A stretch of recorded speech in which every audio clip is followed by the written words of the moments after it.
So this morning we're in chapter 7, God's covenants with man. This is just like the rest of the Westminster Confession.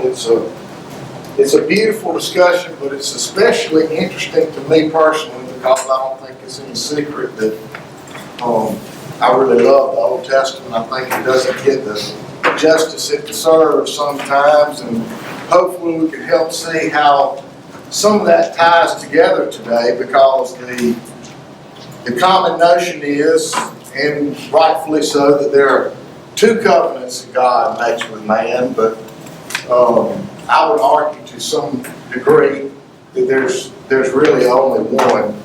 This is when Bill gets up and runs to the sanctuary when I give my own opinions. Yeah, that's it. Shoulders drop, you know. So if you would, if you have your text this morning on number 14, there are approximately 6 points, and of course number 6 will be especially meaningful today as we come to observe the Lord's Supper. Number one, the distance between God and His creation is so great that although reasoning creatures owe Him obedience as their Creator, they nonetheless could never realize any blessedness or reward from Him without His willingly condescending to them. And so it pleased God to provide for man by means of covenants. Well, we've touched on this before. God, the infinite God, who was quite pleased and had everything He needed and enjoyed everything He wanted to enjoy within Himself, despite all that, did what? He lovingly created man. We're not needed, okay, but He decided to do so. Well, it stands to reason, if that is the case, if we believe in that premise, and that He is perfect and infinite, and we are not, then who's going to end up doing all the work here? God. God does all the work. And because we are completely dependent on Him, we're also morally obligated to render obedience with Him. He has no duty, no responsibility, no debt to enter into any covenant with us. So what are covenants? Anybody? Contracts, agreements. Contracts, we go through this all the time. You know, I covenant with my employer that for a certain wage I agree to do certain functions. That covenant's not working out too well for the bank right now. We covenant in marriage. I covenant with Sonia to do certain things to love and cherish till death do us part, okay? Well, God also covenants with us. He makes an agreement. And you could almost say, like in contract law, there's a bilateral agreement where both parties negotiate in whatever the agreement's going to be, and there's a unilateral contract where one party draws up the contract and the other party can either accept it as it is or reject it as it is. Okay? We want to make the unilateral contract a bilateral contract, don't we? At least I do. I like that part of the covenant of God, but there's a couple of things we've got to negotiate on here. And then I think this is what drives it all home, and it's why I mentioned that while there's two recognized covenants, at the end of the day it boils down to this.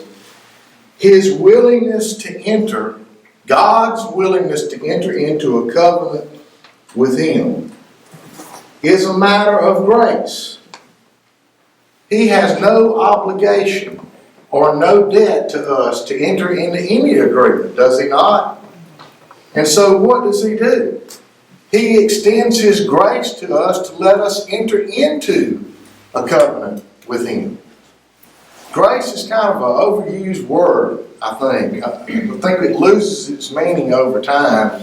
And because we use that term a lot of churches have the word grace in the name of their church, Grace Methodist or Grace Baptist, but God's unmerited favor is grace. Now, even that can kind of anesthetize us after a while, can't it? His unmerited favor. Until we understand the condition to which we're entering, to which we're born. I have to remind myself every morning that I am nothing more in my unsaved condition than a stench in the nostrils of God. I am an actual affront to Him. I'm offensive to Him in my unsaved and unclean condition. And despite that, He called me into a covenant with Him and saved me and provided salvation so that I may live with Him forever. Now, when you think about grace in that perspective, I think it adds a whole new level of meaning to it. Well, Sproul says, R.C. Sproul, who writes a great book on or a series of books on the Westminster Confession of Faith, brings out a point that, because of the covenants that are established, he dispels the notion that some of us or some of society has made popular. And he says this, and I quote because I could never say it as well as R.C. could say it. He says, "How many times have we heard it said, Christianity is not a bunch of rules and regulations, it's about a personal relationship. That is a false dichotomy. Christianity is certainly not rules and regulations alone. At its heart is a personal relationship, but that relationship, because it is a covenant relationship, is defined by rules and regulations. It is based on promise and condition, such as John said in chapter 14, if you love me, what? Keep my commandments." Okay? So there are rules and regulations because that is a part of any agreement, any contract, any covenant that is made. If there are none, then it's not really a covenant, is it?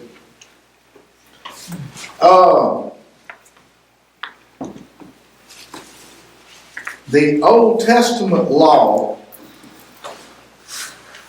pretty much defined how we relate to God and each other. And we see Abraham's blessing placed an obligation on Abraham's actions. What was Abraham told to do? What is God's covenant with him? You're over here in Ur, and what do I want you to do? Pack up everything and leave. Okay? And don't take anybody with you. And you'll go, where am I going? Well, I'll tell you where you're going when you get there. Okay? Which leads us into point number 2. The first covenant made with man was a covenant of works. So that's the first one we all hear about. In it, now listen to this very important point. In it, life was promised to Adam, and through him to his descendants. But look at this last part. This is the part we don't want to talk about, is it? On what? The condition of perfect personal obedience. How did that turn out? Not too good. Okay, let's look at Genesis 1 verses 12. Okay, so here's the covenant. The covenant has really, the covenant of works more or less has 2 parts to it. The land produced vegetation, plants bearing seed according to their kinds, and trees bearing fruit with seed in it according to their kinds. And God saw that there was good. And I absolutely wrote down the wrong section that I was looking for. let's see, I think it's over on 20. Okay, over on verse 28 of chapter 1. So God blessed Adam and Eve and said to him, so here's what he said to them. This is what you got to do. Be fruitful and increase in number. Fill the earth and subdue it. Rule over the fish of the sea and the birds of the air and over every living creature that moves in the ground. So that was the covenant. That's what they were supposed to do. But also, as you know, there was one prohibition. If we go over to chapter 2, verses 16, and the Lord God commanded the man, you are free to eat from any tree in the garden, but you must not eat from the tree of the knowledge of good and evil, for when you eat of it, you will surely die. So the original covenant of works, first of all, remember it has to be what? Perfect. In perfect obedience to God. So they were to what? Populate the earth, prosper, go forth, and the prohibition, which was not to eat from the tree of good and evil. And what happened? They did, and we now have a violated covenant. You with me? Because covenant requires perfect obedience in Him. How are we going to do that? That presents a problem, doesn't it?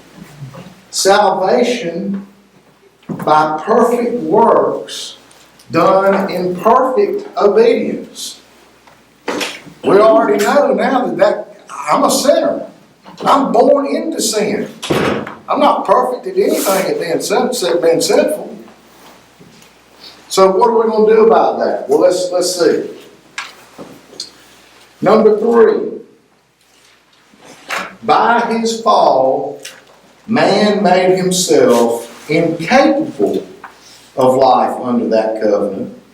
And so the Lord made a second, the covenant of grace.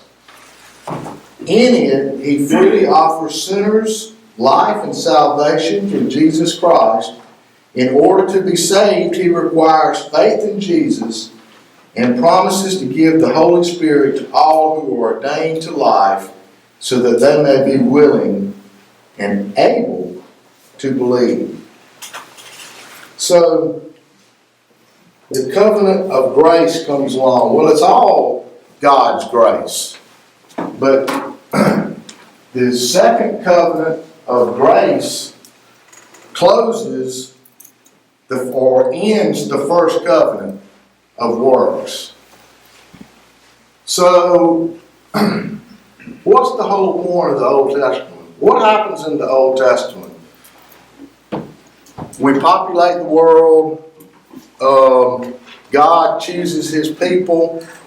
And we've been talking about it a lot in our men's Sunday school class about Moses, who is chosen to lead his people out of bondage and slavery. And then they go down to Mount Sinai, and what happens? God gives the nation of Israel what? The law. The law, the Ten Commandments, the moral law. And then that grows later on into a bunch of other things. The ceremonial law, okay, which was, hundreds of laws having to do with cleanliness, how you present yourself before God, how you relate to God, laws having to do with how you relate to God as well as how you relate to other people. And then after a while, that law is so important that we wrap back around when the first generation has to die out in the desert, and we get it again in what book? Deuteronomy. Second law.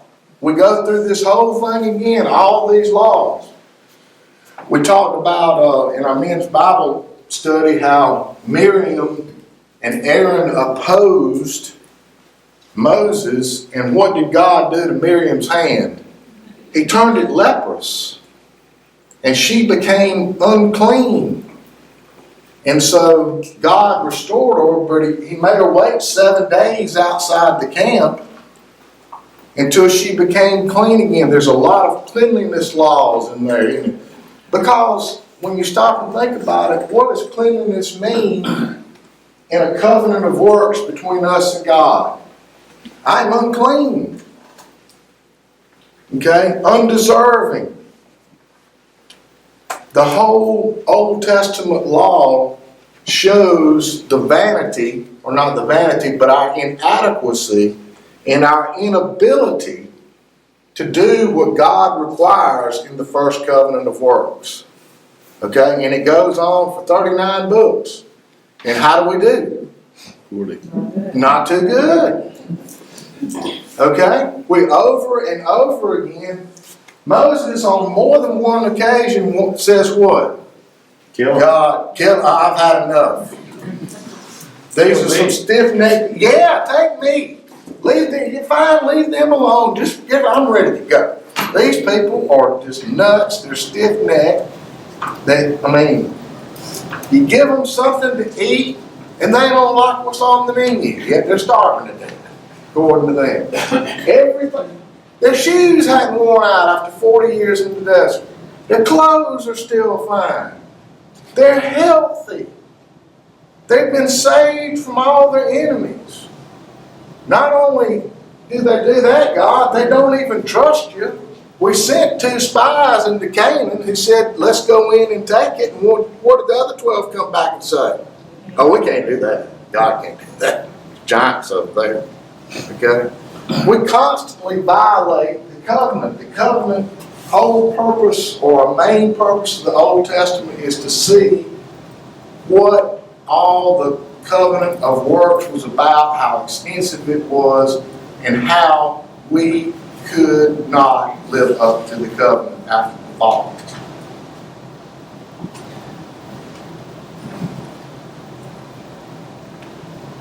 But what does God say in the Old Testament?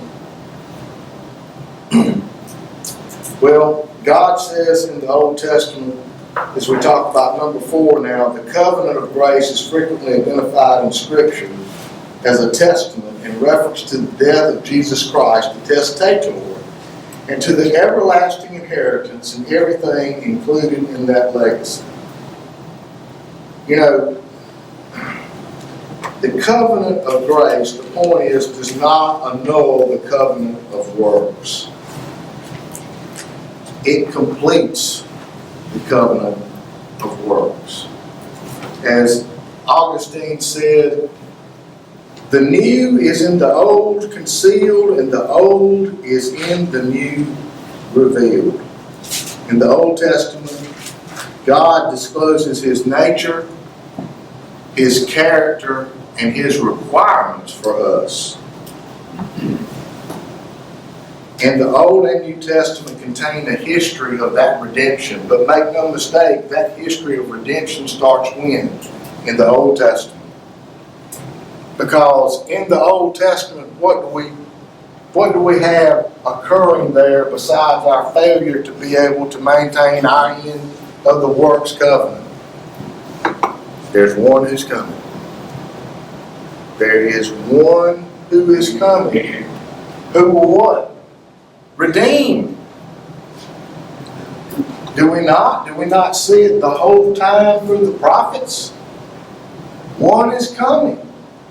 Isaiah, Jeremiah, just to name a couple of examples. But why do we go through this exercise in the Old Testament about what is required by the covenant of works? We're supposed to be doing all those things in the covenant of works, aren't we? And have multiplied by every number of people there are. We don't do it, do we? We can't do it, can we? No. Sin has entered into the world. And God, the beauty of it is, always keeps His promises even when we can't keep ours. And so what does He do? In the New Testament, the covenant of grace, God sends Jesus Christ, His only Son, fully human and fully God, to do what? He redeems us. All the punishment that we should have received for our lack of compliance with the law of works, who takes the burden for all of that? Right. Jesus Christ. Once and for all. The whole covenant of works is then taken care of. Who is taking care of both sides of the agreement in this deal? God and God. But in order for us, I think, and to have an appreciation for what God's wrath that we deserved for lack of being able to take care of our portion of the works covenant, we talk ad nauseum about it in the Old Testament so that at least in our finite human terms we can have some grasp of what we deserved. That Jesus died for to fulfill that covenant. He is the perfect substitute for me and for you to receive the wrath that we deserve and that the unsaved will suffer. But He was sufficient for everyone on that cross to fulfill the Old Testament. That is indeed, in my opinion, good news. Tom, let me just make one quick comment. Please. I think this is what you're saying, but the covenant of grace happens in the garden. So the whole Old Testament is the covenant of grace as well, just administered differently. We get the gospel in the garden. You shall strike his heel and he will crush your head, kind of thing. And so as we look at the Old Testament, remember the Israelites are redeemed before they get the law. And so the Old Testament law is not per se a covenant of works. It is still under the covenant of grace. It's just what God requires of us now under the covenant of grace. Correct. I would agree with that, and thank you for that, Bill, because I obviously didn't get that across. The people in the Old Testament are saved exactly by the same ways that the people in the New Testament are saved. That's the other thing I want to get across to you. Their dependence on the substitute in Jesus Christ to die on the cross for their failure is no different than ours. That tends to mess us humans up a little bit. Why? Because we see things in a different way than God in the form of what? Time. Right? And in time, we tend to think of as what? Linear. You know, this day, this day, this day. God doesn't see it that way. So the people in the Old Testament receive their salvation the same way the New Testament believers believe. Number 5. The covenant was administered differently in the time of the law and in the time of the gospel. Under the law was administered, listen to this now, pretty much what Bill just said, by promises, prophecies, sacrifices, circumcision, the Paschal Lamb, and other types and ordinances given to the Jewish people, all foreshadowing Christ. From that time, the covenant administered under the law, through the operation of the Spirit, was sufficient and effective in instructing the elect and building up their faith in the promised Messiah, by whom they had full remission of their sins and eternal salvation. This administration is called the Old Testament. So just to be sure, no person can be saved by good works. Everyone who is saved, regardless of when it was that they existed, is done so through faith, grace, and Christ's sacrifice. Jesus Christ fulfilled Old Testament laws and covenants. And I think the point I was trying to get to earlier here is the ceremonial law in the Old Testament signified illustrations of salvation through the work of the future work of the coming Redeemer, Jesus Christ. Over and over, a lot of the ceremonial laws and a lot of the ceremonies and the feast that occurred in the Old Testament. You know, there was 3 required feasts that every Jewish male had to attend every year. The Feast of Tabernacles, the Feast of Booths, and one other. That was required, but there were numerous other feasts that they were required to attend. And what was the point of a lot of these, of all of them? To remind the people what Jesus had done what God had done for them in the past, to what? Redeem them from a situation. Okay? You see a lot of times, when they crossed over the Jordan River, going into the Promised Land, as I seem to recall, a lot of times when we cross bodies of water in the Bible, I don't really quite understand it, but it was a big deal. And you build some rocks right there to remind us of what? Jesus defeated our enemy, we crossed the river, we crossed the body of water. All of these ceremonies that we go through in the Old Testament, what is the sole point? The sole point is to what? Remember what God did for us to deliver us from our trial or trouble at the time. He saved us and He redeemed us from that situation. Okay? So what we see in the Old Testament are the promises of the ultimate future redemption, and what we see in the New Testament is the fulfillment of that promise.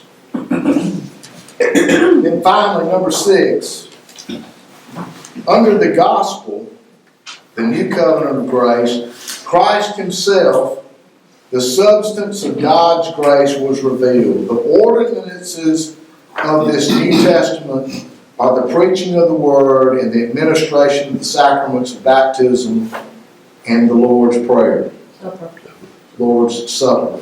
Although they are fewer in number and are administered with more simplicity and less outward glory, yet they are available to all nations, Jews and Gentiles, and in them the spiritual power of the covenant of grace is more fully developed. They are not then 2 essentially different covenants of grace, but one and the same covenant under different dispensations, which is the point I was trying to make all along. The ceremonial law goes away, doesn't it? It does. All the ceremonies, we don't make sacrifices anymore, do we? No, we don't. We don't have special laws on what we're supposed to do if this happens to this or this happens to this. That is taken care of by Jesus Christ, perfect substitution for us on the cross. But does it make the moral law go away? No. The moral law stays. But again, as we celebrate this morning, we do share a significant ceremony of sorts, not in this particular ceremony, but the practicing of the ceremony, not unlike the practices of ceremonies that our Old Testament brothers and sisters have, is we come before Christ today for what purpose? To remember, to commune with Him, and to understand and give thanks that we have direct communication with Him, but that He became the perfect substitute to fulfill the covenant that we cannot. That's the whole beauty of the whole Westminster Confession to me, is at least up through these 7 chapters that I've looked at. I keep looking at a way for me to kind of be happy about myself. I haven't done anything except be the recipient of a gift. Otherwise, I'm doomed to hell. In the mornings before I go to work, I like to ride around for a few minutes and muse on things before I start the day. As we all probably do, we all have a list of things we've got to do for that day. But what I've incorporated lately is, and it's given me great comfort is when I'm spending that time out in the countryside, musing on what's going on during the day, I go to God and I say, God, let me be clear here. I am the problem. You are not the problem. Don't give up on me today, and I know you're not, because you promised that you won't. I don't know why, but I want you to know, I acknowledge I'm the problem. I've got the issue. Why you have decided to be so nice to me and grateful to me and save my life, I do not know. But I'm going to try to let the worries of the day be sufficient for the day, because I know you've got it under control. If the Westminster Confession and what Jesus did on the cross does not bring you sufficient humility, I don't know what will. Because I'm absolutely amazed at, it really fascinates me when I hear somebody say, I just want what I deserve. No. Okay. Any questions or comments, rebukes from the front row? She'll get me later. All right, let's close with prayer.